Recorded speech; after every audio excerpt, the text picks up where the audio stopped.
Je suis aujourd'hui avec Charles-Louis Turgot de Labos. Vous êtes le président de l'entreprise Blé de France, qui est le plus gros céréalier français, spécialiste du blé. Merci beaucoup d'avoir accepté cette interview, d'autant plus que vous ne donnez pratiquement jamais d'interview. Première question, est-ce que vous pouvez nous dire quelle est la stratégie de Blé de France dans le monde complexe d'aujourd'hui? Stratégie, c'est du langage de consultant. Ce qui est important dans les affaires, ce sont les valeurs et la vision à long terme. Les valeurs de Blé de France, elles n'ont pas changé depuis la création de l'entreprise en 1780. 1780. Alors, quelles sont ces valeurs? Ces valeurs sont le respect de la terre, le respect des hommes qui travaillent la terre. Nous ne sommes que les jardiniers de la terre. Et notre mission, c'est de nourrir les hommes et de les nourrir au juste prix. Alors, pouvez-vous nous parler du business de Blé de France? Business, vous voulez dire les affaires. Les affaires. Les affaires de Blé de France vont bien. Notre modèle économique est robuste et éprouvé. Notre chiffre d'affaires repose sur deux piliers qui nous apportent à la fois rentabilité et sécurité. Alors, quels sont ces deux piliers? Premièrement, nous avons signé des contrats pluriannuels avec de grandes entreprises agroalimentaires. La quantité de blé à livrer et le prix du blé sont fixés pour plusieurs années. Ces contrats nous apportent de la visibilité à long terme, une bonne rentabilité et une stabilité de notre compte de résultat. Alors, le premier pilier, ce sont des contrats à long terme, et le deuxième pilier? Le deuxième pilier concerne le reste de notre récolte, qui est vendue sur le marché international. Avec la forte augmentation des prix du blé ces dernières années, ces ventes nous apportent un surcroît de rentabilité. Alors, on parle beaucoup du blé ces derniers temps. Comment vous expliquez la hausse du prix du blé? Le prix du blé, il reflète l'équilibre ou le déséquilibre entre l'offre et la demande. La demande de blé, elle est en constante progression au niveau mondial. Et au niveau de l'offre? L'offre, elle varie beaucoup selon les années.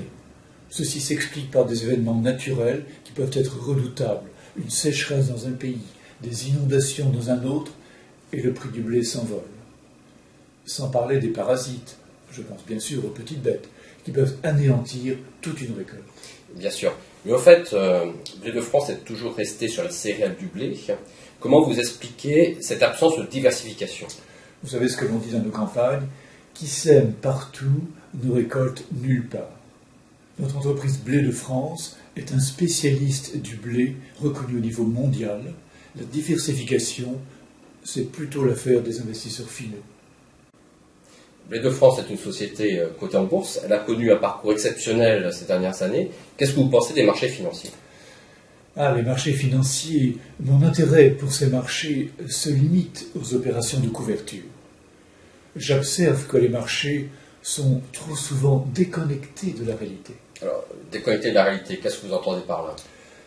Ces marchés ont souvent tort. Ces spéculateurs jouent avec l'effet de levier. Vous connaissez le proverbe « qui sème le vent récolte la tempête ». Il y a beaucoup d'affameurs qui n'ont aucune idée du juste prix. Bien sûr, mais tout de même, le cours de votre société, Blé de France, s'est envolé en bourse ces derniers mois. Qu'est-ce que vous avez comme conseil à donner aux actionnaires de votre société? Dans quelques jours se tient l'Assemblée générale de Blé de France. Et le message que je ferai passer aux actionnaires est le suivant. Si vous voulez manger du bon pain, attendez que le blé soit mûr.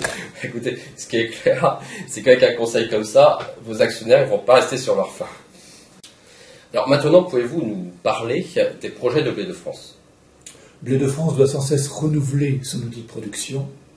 Plus que des dépenses, il s'agit d'investissements, source de rentabilité future. Blé de France mise aussi beaucoup sur la recherche et sur l'innovation. Alors, la recherche et l'innovation, c'est très important. Oui, notre résultat dépend autant de la quantité de blé récolté que de sa qualité. Aussi, nous travaillons constamment à améliorer la qualité de nos grains. Alors justement, à ce propos, une rumeur circule. Votre société, Blé de France, travaillerait aussi sur un virus touchant à la génétique du blé. Je vous arrête. Il n'en est rien. Blé de France n'est aucunement lié à la guerre de génétique, et tout le monde le sait bien.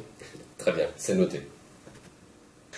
Quant à vous, vous nous annoncez depuis quelques années déjà que vous allez vous retirer des affaires. Qu'en est-il aujourd'hui?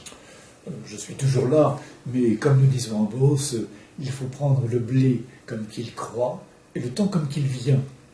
La structure familiale a récemment été réorganisée par la société Finance et Conseil, et ma succession, elle est assurée. Très bien, est-ce que vous pouvez nous en dire un petit peu plus?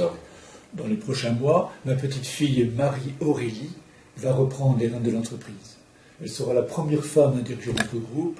J'en suis très fier et elle a toute ma confiance. Écoutez, Charles-Louis Turcot de la Beauce, merci beaucoup. Merci d'avoir partagé avec nos sim traders votre vision du business. Et je vous laisse le mot de la fin. Vive le blé, vive la France, vive Blé de France. Merci beaucoup. Chers sim traders, je vous invite à lancer maintenant la simulation Blé de France. Vous en apprendrez plus sur le blé et sur l'entreprise Blé de France. Cette simulation est le point de départ de notre premier concours de sim trading.